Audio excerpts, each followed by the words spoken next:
Hello students, स्वागत है आप सभी का हमारे YouTube channel Rupam Arya education for you पर। बच्चों, आज हम लोग इस वीडियो में इंटरजेक्शन के विषय में स्टडी करेंगे।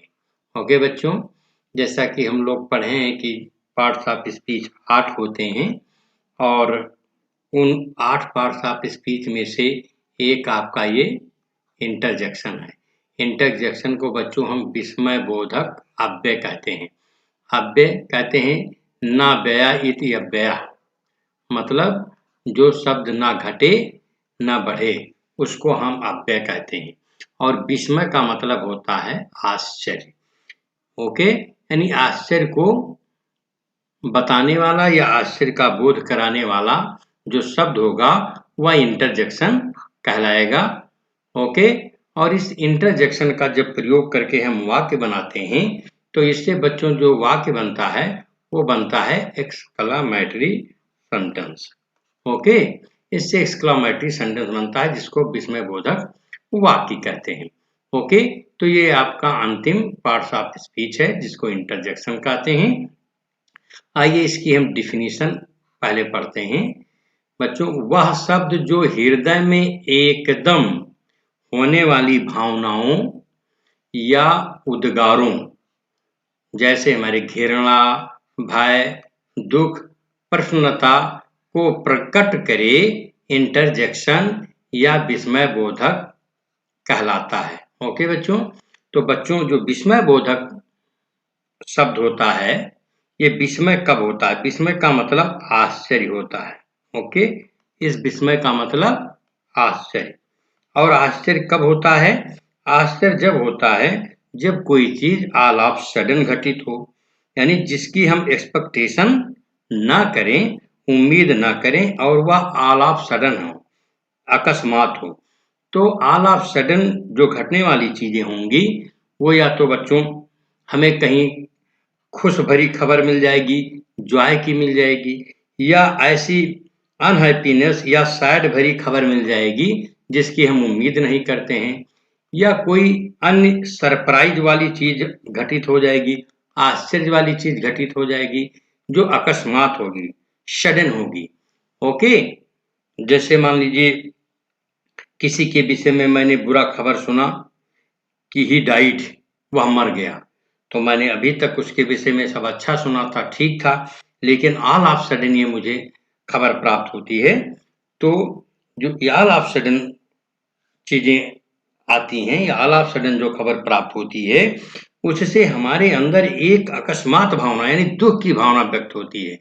तो इस प्रकार से जो दुख की भावना व्यक्त होती है, हिंदी में जैसे हम हाय, अफसोस, अरे, वाह वगैरह वगैरह शब्दों का प्रयोग करते हैं, उसी तरह अंग्रेजी में भी कुछ इंटरजेक्शन के शब्द हैं जिसका हम प्रयोग करते हैं। ओके, तो आगे हम आइए पढ़ते हैं कि इंटरजेक्शन को अगर मुझे डिफाइन करना हो तो अंग्रेजी में कैसे डिफाइन करेंगे। ओके बच्चों, तो बच्चों ये इंटर अगर आपको इंग्लिश में डिफाइन करना है तो आप इसका डिफिनीशन यूं लिखेंगे, an interjection is a word which shows or expresses some sudden feelings of the heart। यानी बच्चों ये हमारे जो हर्ट है, हृदय की सडन फीलिंग्स को शो करता है। सडन फीलिंग्स क्या होती हैं? अकस्मात भावनाएं होती हैं। अकस्मात क्या भावनाएं होंगी? या अकस्मात हमारे अंदर प्रशंसा की भावनाएं आ जाएंगी, खुशी की भावनाएं बच्चों हो सकती हैं, दुख की हो सकती हैं, अफसोस की हो सकती हैं या शाबाशी की हो सकती हैं। ओके, ये हमारे अंदर अकस्मात उठने वाली होती हैं। यहाँ पर कुछ एग्जाम्पल्स हैं, आइए इन एग्जाम्पल्स को हम पढ़ते हैं और इसमें हम देखते हैं कि कौन सा शब्द इंटरजेक्शन है। बच्चों एग्जाम्पल नंबर आप फर्स्ट देखिए, hurrah we have won the match. जैसे बच्चों जब हम लोग मैच जीत जाते हैं या हमारी टीम या कोई भी टीम मैच जब जीत जाती है तब कहती हुर्रा, हमने मैच जीत लिया। ये हुर्रा बच्चों जो है खुशी का प्रतीक है, ये जॉय का प्रतीक है। ओके, इसी तरह से एलॉस हिज फादर इज डाइड। अब यहाँ पर देखें बच्चों ये एलॉस आया है यानी उसके पिता मर गए। इस सेंटेंस को अगर आप देखें तो ये दुख भरी खबर है, और जब दुख भरी खबर आप सुनेंगे तो आप कहेंगे एलास। एलास का मतलब अफसोस या दुख। ओके, तो यहाँ एलास का मतलब होता है बच्चों अफसोस। Okay, hello, what are you doing dear. Hello, आप ये क्या कर रहे हो। ओके, तो यहाँ हम क्या कर रहे हैं, यहाँ ग्रीटिंग्स कर रहे हैं। ओके, हेलो का प्रयोग करते हैं ग्रीटिंग्स के लिए। एलास, फिर अफसोस आ गया, ही इज डाइड, अफसोस वह मर गया। देखें बच्चों, तो इस प्रकार से अगर दुख भरी खबर है तो हम अफसोस कहेंगे, प्रसन्नता भरी है तो हम जॉय कहेंगे या हुर्रा कहेंगे। और इसी तरह से फिफ्थ सेंटेंस देखें, हस, डोंट मेक ए नॉइज। यहाँ पर देखिए बच्चों, हम क्या करते हैं, अटेंशन देने के लिए बात करते हैं। हस का प्रयोग जहाँ होता है इसका मतलब होता है बच्चों अटेंशन। ओके, ये जो है अटेंशन शोइंग आपका इंटरजेक्शन है कि डोंट मेक ए नॉइज। जैसे हस हम अपने ओंठ के पास में अपनी उंगली लगा लेते हैं और कहते हैं चुप रहो, आवाज मत करो। ओके बच्चों, तो बच्चों जो ये आपका इंटरजेक्शन का शब्द है जो वाक्य में प्रयोग किया गया है, इसका जो बाद में आया हुआ आपका सेंटेंस है, यानी जैसे एलास और हेलो या हस, ये बच्चों इंटरजेक्शन के शब्द हैं और इनका बाद में आए हुए वाक्य से कोई संबंध नहीं होता है। यानी ये केवल हृदय की भावना को व्यक्त करने के लिए होते हैं। इनका जो बाद में वाक्य आया है, वाक्य में आए अन्य शब्दों से इनका कोई मतलब नहीं होता है। ओके, अब आगे बढ़ते हैं बच्चों, टाइप्स ऑफ इंटरजेक्शन। हम इंटरजेक्शन के टाइप पढ़ते हैं कि इंटरजेक्शन कितने प्रकार के होते हैं। ओके बच्चों, तो आइए हम इंटरजेक्शन को बच्चों 6 प्रकार से अध्ययन करते हैं, यानी इसको हमने 6 भागों में बांट के रखा है अध्ययन की सुविधा के लिए। इंटरजेक्शंस फॉर जॉय, यानी बच्चों ऐसे शब्द जो कि जॉय को व्यक्त करते हैं वह इंटरजेक्शंस ऑफ जॉय कहलाते हैं। सेकंड है इंटरजेक्शंस फॉर ग्रीफ और पेन, यानी दर्द या दुख को व्यक्त करने वाले इंटरजेक्शंस इसके अंतर्गत आते हैं। इंटरजेक्शंस फॉर सरप्राइज, यानी वंडर या सरप्राइज को व्यक्त करने वाले इंटरजेक्शन के वर्ड्स इसके अंतर्गत आते हैं। और इसी तरह से इंटरजेक्शंस फॉर अप्रूवल, अप्रूवल का मतलब होता है सहमति या प्रशंसा। ओके, हम किसी की प्रशंसा करते हैं, शाबाशी देते हैं, तो ऐसे जैसे ब्रेवो, वेल डन, ये शब्द आते हैं आपके इंटरजेक्शंस फॉर अप्रूवल के अंतर्गत। और फिफ्थ जो काइंड है वह इंटरजेक्शंस फॉर अटेंशन। ये इंटरजेक्शंस फॉर अटेंशन आता है ध्यान को शो करने वाला, चुप रहने वाला, यानी आपको ये संकेत करे या अचानक आपको आप कहे चुप रहो। ओके, इस तरह से जो आपके ध्यान को आकृष्ट करे, ऐसा वर्ड इंटरजेक्शंस फॉर अटेंशन के अंतर्गत आता है। और इंटरजेक्शन फॉर ग्रीटिंग्स, और ग्रीटिंग्स इसमें जैसे हम किसी से कहते हैं हेलो, हाय, हे, इस तरह से जो हम किसी को ग्रीटिंग्स करते हैं, आदर करते हैं, सम्मान के साथ ऑल ऑफ सडन किसी को कहते हैं। जैसे फोन पर हम किसी से बात करते हैं, कहते हैं हेलो, ओके, या हाय, इस तरह का। तो बच्चों आइए हम एक एक करके इंटरजेक्शंस को पढ़ते हैं कि इसमें कौन कौन से इंटरजेक्शंस आते हैं, इसका प्रयोग हम कहाँ पर करते हैं। तो इसमें बच्चों सबसे पहला है आपका इंटरजेक्शंस फॉर जॉय, यानी जॉय के लिए यूज किए जाने वाले इंटरजेक्शंस के शब्द। इसमें बच्चों विशेष करके हुर्रा, हुर्रा, इस तरह का आप प्रयोग करते हैं, हुर्र या हुर्रा, यानी बच्चों जॉय का प्रतीक होता है, यानी ये जॉय का प्रतीक होता है। इसको हिंदी में आप खुशी कह सकते हो, खुशी का प्रतीक होता है। इसी तरह हा हा हा, इस तरह का जो वर्ड है ये इंटरजेक्शन फॉर जॉय आते हैं। इसी तरह वाओ और इप्पी, ये शब्द है बच्चों। इप्पी का मतलब होता है वाह, वाह, इस तरह से। ओके, और वाव का मतलब भी वाह, वाह होता है। तो बच्चों इसका हम प्रयोग कहाँ करते हैं, एक सेंटेंस में आप देखें कि जो इंटरजेक्शन फॉर जॉय हैं इनका यूज करते हैं हम टू एक्सप्रेस जॉय, यानी खुशी व्यक्त करने के लिए हम इसका प्रयोग करते हैं। अगर यह किसी सेंटेंस में यूज किए जाते हैं तो उससे जो भाव व्यक्त होगा वह खुशी का भाव व्यक्त होगा। आइए हम कुछ एग्जाम्पल्स इसके देखते हैं। जैसे देखें बच्चों, hurrah we have won the match, यानी बच्चों देखिए हमने मैच जीत लिया। यानी कोई भी टीम या कोई भी व्यक्ति या कैप्टन जब मैच जीतता है तो वो कहता है हुर्रा।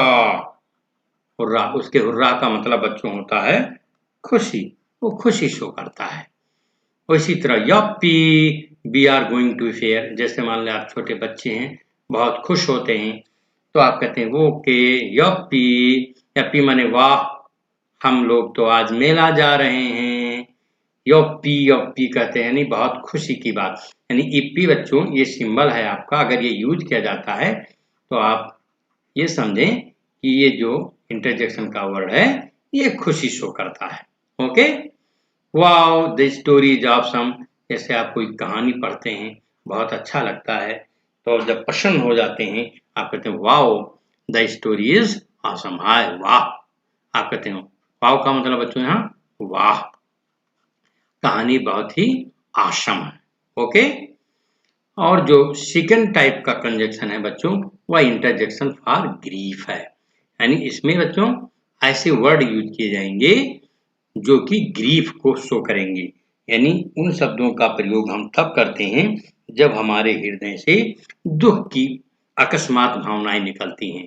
ओके, और ऐसी अकस्मात भावनाएं कब निकलती हैं? जब हमारा हर चीज नॉर्मल होता है, सामान्य होता है, और ऑल ऑफ सडन मुझे कोई सैड न्यूज प्राप्त होती है, दुख भरी खबर प्राप्त होती है, तो हमारे अंदर से अकस्मात ऐसे वर्ड्स निकलते हैं, एलॉस, आ, आउच, आ, ये सब निकल के आते हैं।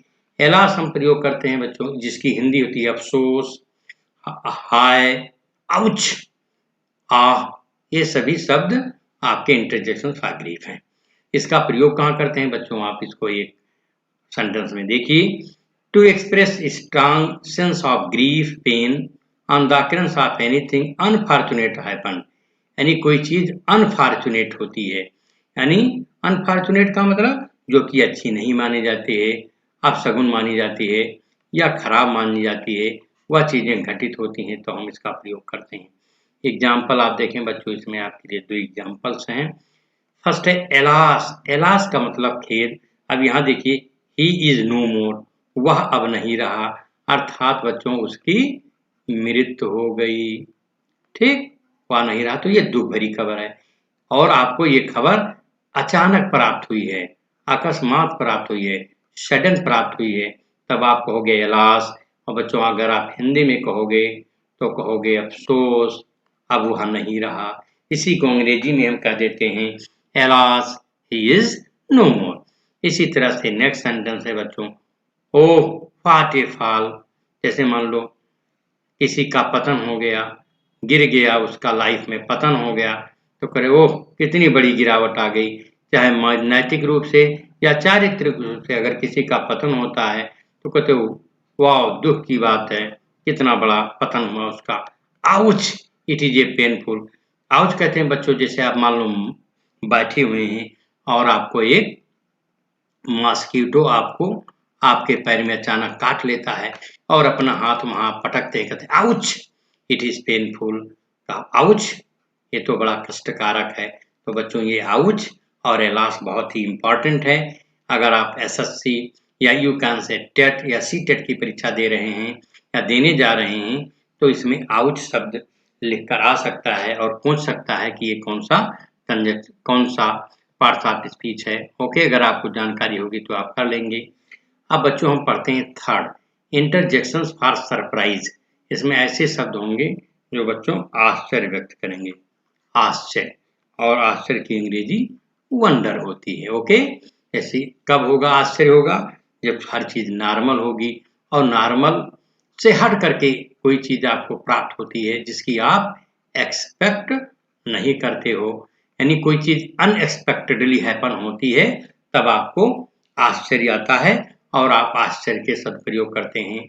और इसके लिए विशेषकर जो इंटरजेक्शन के वर्ड्स हैं बच्चों वो है व्हाट, ही, आ और ओ।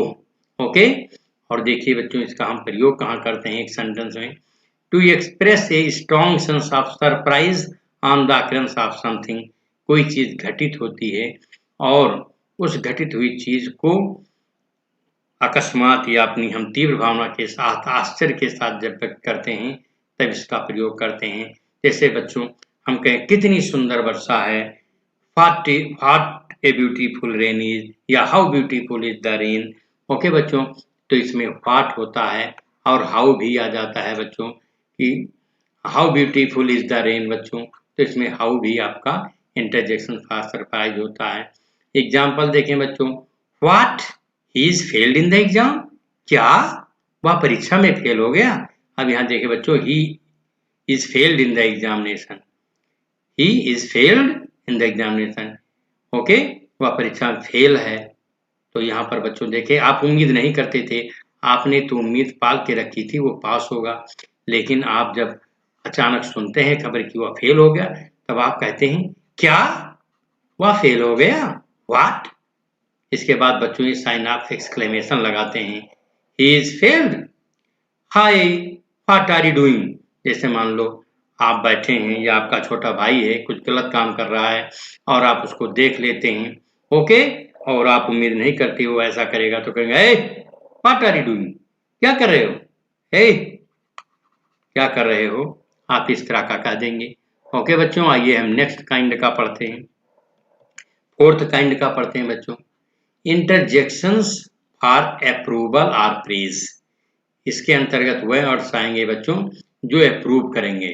अप्रूव का मतलब सहमत, यानी जो आपके कार्यों से सहमत होंगे या आपकी प्रशंसा करेंगे, और प्रशंसा के लिए अपल्यूज शब्द प्रयोग करते हैं, APPLAUSE अपल्यूज करते हैं बच्चों। इसके अंतर्गत बच्चों well done, bravo, brilliant, splendid, ये सब शब्द आते हैं। ओके, जैसे किसी ने कोई काम किया, अच्छा काम किया और आपने उम्मीद नहीं किया था, आपको बताता है, या आप सडन आपने देखा उसके कार्य को, फिर आप प्रशंसा कर बैठते हैं, कहते हैं well done, bravo, well done, brilliant, excellent, splendid. इस तरह का आप शब्द का प्रयोग करके और बच्चों साइन ऑफ एक्सक्लेमेशन लगा देते हैं, और जब साइन ऑफ एक्सप्लेनेशन आप लगा देते हैं तो यही आपका इंटरजेक्शन का वर्ड हो जाता है। ओके, तो यू हैव डन वेल, जैसे देखिए यू हैव डन वेल, आपने अच्छा किया, जो कार्य उन्होंने किया उसकी हम शाबाशी करते हैं, हम कहते हैं शाबाश वीरों, आपने अच्छा किया, हम उसको अप्रूवल करते हैं, प्रशंसा करते हैं। Well done, you have scored good marks, यहाँ पर वेल डन हम भी उसके कार्य जो उन्होंने किया, यानी उन्होंने क्या कार्य किया, अच्छे मार्क्स प्राप्त किया, उसको हम अप्रूव करते हैं। इसी तरह से नेक्स्ट है बच्चों brilliant, you have done an impossible task, बहुत शानदार, आपने तो असंभव कार्य कर डाला। ठीक, तो इसके कार्य को हम अप्रूव करते हैं। ओके बच्चों, तो जब किसी के कार्य को हम अप्रूव करते हैं और वह कार्य ऑल ऑफ सडन घटित होती है और हम अप्रूव करते हैं, तब ऐसी स्थिति में हम इंटरजेक्शन का प्रयोग करते हैं। ओके, और इसे इंटरजेक्शन फॉर अप्रूवल कहते हैं। नेक्स्ट है जो हम पढ़ेंगे, वो नेक्स्ट है आपका फिफ्थ काइंड का, और वो है फिफ्थ काइंड का इंटरजेक्शंस फॉर अटेंशन। अटेंशन यानी ध्यान, जब अचानक किसी की तरफ हम उसका ध्यान आकृष्ट करते हैं, तो आकृष्ट करने के लिए कुछ हम विशेष शब्दों का प्रयोग करते हैं। ओके, और उन विशेष शब्दों को इंटरजेक्शन फॉर अटेंशन के लिए हम प्रयोग करते हैं। जैसे आप क्लास में बैठे हैं, टीचर कहते हैं लिसन, आई से समथिंग, सुनो हम कुछ कहते हैं, तो बच्चों इसके अंतर्गत जैसे लिसन शब्द आ सकता है, और लिसन के बाद अगर ये साइन ऑफ एक्सक्लेमेशन लगा है तभी आप इसे इंटरजेक्शन फॉर अटेंशन मानेंगे, या लुक, लुक के बाद अगर इस तरह का चिन्ह लगा है तभी ये आपका इंटरजेक्शन कहलाएगा। इसी तरह बिहोल्ड या हस, अगर ये शब्द लिखे हुए हैं कौन, जैसे लिसन, लुक, बिहोल्ड और हस, इसके बाद में इंटरजेक्शन या विस्मय बोधक चिन्ह लगे हुए हैं तभी आप इसे इंटरजेक्शन मानेंगे। Okay, it is used to draw the attention of the listener, जो कोई व्यक्ति सुन रहा होता है यानी श्रोता कि अटेंशन माने ध्यान को आकृष्ट करने के लिए हम इसका प्रयोग करते हैं। जैसे लिसन, इसके बाद बच्चों इस शब्द का, तो ये बाद का इस जो लिसन आपका वर्ड है इंटरजेक्शन, इस वर्ड का इस सेंटेंस में आए हुए किसी वर्ड से कोई मतलब नहीं है। लिसन बस अपने आप में इतने में कंप्लीट है कि सुनो, इसके बाद इस वर्ड का इस सेंटेंस से कोई लेना देना नहीं है, बस ये केवल आपका ध्यान आकृष्ट करता है। This is my last lesson, ये मेरा अंतिम लेसन है। जैसे यम हैमल पढ़ा रहे थे फ्रेंच स्टूडेंट्स को, तो कह रहे थे कि ये सुनो, मेरा ये अंतिम लेसन है। और इसी तरह look the king is coming by his chariot, कहते हैं ध्यान दो, राजा इस रास्ते से अपने चैरियट में आ रहा है। ओके, ध्यान दो, लुक का मतलब देखो। ओके, और हंस मतलब चुप रहो, शांत रहो, समवन इज हियर, कोई चीज यहाँ पर है। तो इस प्रकार से बच्चों जब इन शब्दों के बाद में साइन ऑफ एक्सक्लेमेशन का प्रयोग होता है, तब यही शब्द इंटरजेक्शंस कहलाते हैं। और जो लास्ट है वह है इंटरजेक्शंस फॉर ग्रीटिंग्स। ओके, तो इसमें ग्रीटिंग का मतलब होता है किसी का सम्मान करना या आदर करना। ओके,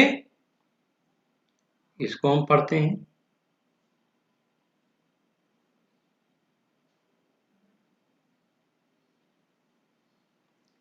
यस, तो इसके अंतर्गत बच्चों हाय, हेलो, हे, इसका जब आप प्रयोग करते हैं और इसके बाद ये साइन ऑफ एक्सक्लेमेशन का प्रयोग करते हैं, तब ये शब्द आपके इंटरजेक्शंस कहलाते हैं। ओके, और बच्चों जब आप किसी को व्हाट्सएप पर मैसेज करते हैं, उस व्यक्ति को पहली बार, तो ऑल ऑफ सडन उसको एक ग्रीटिंग्स भेजते हैं वर्ड्स के माध्यम से, उसमें लिखते हैं हाय। या किसी से जब आप बात करते हैं, ऑल ऑफ सडन आपको उसका नंबर नहीं पता होता है या उसे आपका नहीं पता होता है, तो ये ऑल ऑफ सडन उसको कॉल करते हैं, कहते हैं हेलो या hi. Okay, to greet someone showing the warmth और emotion towards the other person, जब हम अपनी भावनाएं, अपने वार्मथ, अपने प्रेम या लगाव को शो करते हैं, तब इनका प्रयोग करते हैं। ओके, जैसे हाय, हाउ आर यू, आप कैसे हो, आप कैसे हो, हाय। तो हम क्या किया, ग्रीटिंग्स किया, वार्मथ ऑफ लव दिखाया, प्रेम दिखाया, उसको कहते हैं हाय, भाई कैसे हो, hello, what are you doing here, आप यहाँ क्या कर रहे हो, hi, I am just kidding, मैं यहाँ जस्ट किडिंग कर रहा हूँ।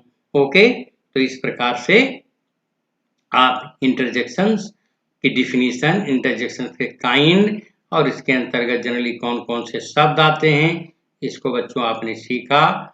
और इसी के साथ में आपके लिए एक एक्सरसाइज है जिसमें 10 सेंटेंसेज हैं, और बच्चों आपको उन सेंटेंसेज को फिलअप करना है, और जो सही कंजक्शंस होंगे उसमें आपको इसे फिलअप करना है।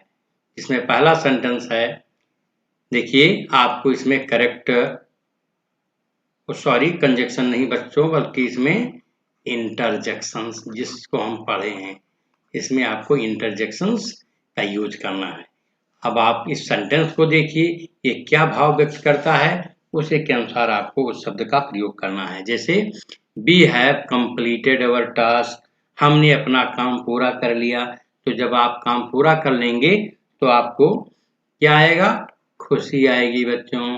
तो इसलिए आप इसमें हुर्रा, फिर साइन ऑफ एक्सक्लेमेशन लगा देंगे। इसी तरह he failed in the examination, वह परीक्षा में फेल हो गया। बच्चों ये देखिए, ये सारोफुल खबर है या पेनफुल खबर है या सैड भरी खबर है, तो क्या होगा, सैड भरी खबर के लिए बच्चों एलॉस हम प्रयोग करते हैं, हम कहेंगे एलॉस he failed in the examination. और इसी तरह से बच्चों हम कहेंगे, अगला सेंटेंस है वेयर आर यू गोइंग, कहाँ जा रहे हो। इस तरह जब हम कहेंगे तो हम किसी से पूछेंगे, कहेंगे तो उससे हम कहेंगे हेलो, इस तरह कि आप कहाँ जा रहे हो। इसी तरह से बच्चों नेक्स्ट सेंटेंस है वेल डन, जब वेल डन आप प्रयोग करेंगे तो आप क्या कहेंगे, ओके, किसी की शाबाशी देंगे, तब कहेंगे ब्रेवो, कहेंगे शाबाश वीरों, वेल डन, तो ब्रेवो प्रयोग कर देंगे। इसी तरह से नेक्स्ट सेंटेंस है, ओके बच्चों, ये कि आप कैसे हो, हाउ आर यू, ओके, इसमें भी हम उसको ग्रीटिंग्स करते हैं, तो हम यूँ कर सकते हैं हाय, हाउ आर यू। और इसी तरह से सिक्स्थ सेंटेंस है बच्चों, व्हाट ए फॉल, ये देखिए बच्चों ये सैड भरी है, ओके, इसका एग्जाम्पल भी हम लोग पहले पढ़ चुके हैं, तो इसमें बच्चों हम ओह लिख सकते हैं, ओह का मतलब ये दुख भरी है, ओके। और इसी तरह से नेक्स्ट हम देखते हैं सेवंथ सेंटेंस बच्चों, ये है दैट सीम्स नाइस, वो बहुत अच्छा प्रतीत होता है, बहुत अच्छा लगता है, तो आपको खुशी होगी, तब कहेंगे आह, आह माने आश्चर्य, बच्चों आश्चर्य व्यक्त होता है। और कोई नाइस चीज देखेंगे तो आपको खुशी भी मिलेगी, इससे आश्चर्य भरी प्रसन्नता प्राप्त होती है। डोंट टेल ए लाई, अब इसमें हम क्या करते हैं, किसी को चेतावनी देते हैं, उसको बताते हैं, उसको मना करते हैं, ओके, कि डोंट टेल ए लाई, झूठ मत बोलो, तो हम कहेंगे क्या, देखो हस या बिहोल्ड, ओके, या हम यूँ लिख सकते हैं लिसन, सुनिए भाई, डोंट टेल ए लाई, झूठ मत बोलिए। और नेक्स्ट है don't make a noise, don't make a noise, यहाँ पर भी हम उसको मना करते हैं, तो यहाँ पर भी हम लिख सकते हैं, क्या लिख सकते हैं, लिसन, मेरी बात सुनो, ओके, डोंट टेल ए लाई या don't make a noise, okay बच्चों। तो इस प्रकार से आई होप आपको ये समझ में आ गया होगा, ये बहुत ही इम्पॉर्टेंट और आपके पास इसकी का ये लास्ट चैप्टर था, और ये बहुत ही इम्पॉर्टेंट है, और इसका प्रयोग विशेष करके हम एक्सक्लेमेटरी सेंटेंस में करते हैं बच्चों। और जब हम डायरेक्ट या इनडायरेक्ट इसको पढ़ते हैं, तब अगर हमें इन शब्दों का अर्थ मालूम होता है या मालूम होता है कि ये शब्द क्या सेंस व्यक्त करते हैं, तब मुझे डायरेक्ट से इनडायरेक्ट बनाने में काफ़ी हेल्प मिलती है, ओके बच्चों। और यदि आप चैनल पर नए हों तो इसे आप सब्सक्राइब अवश्य कर लें, okay, thank you for watching.